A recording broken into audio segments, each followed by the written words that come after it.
একটা কথা মনে রাখবেন, যারা স্বামীরা আছেন, আমি শ্রদ্ধার সাথে বলি, যারা স্বামীরা আছেন, আপনার স্ত্রী মৃত্যু হবে জেনেও আপনার সংসারের বাতি জ্বালানোর জন্য সন্তান কনসিভ করেছে, বাচ্চা পেটে নিয়েছে।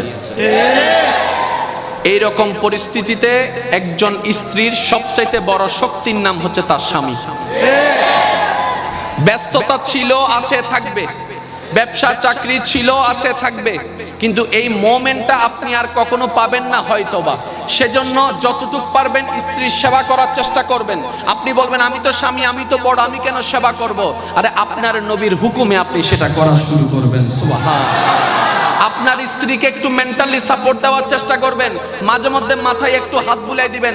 আপনি জানেন স্বামী যখন মাথায় একটু হাত বুলাই দিয়ে বলে চিন্তা করিও না, আল্লাহর রহমতে সব ঠিক হয়ে যাবে, সেই মুহূর্তে স্ত্রী হাসি মুখে জানটা পর্যন্ত দিয়ে দিতে পারে।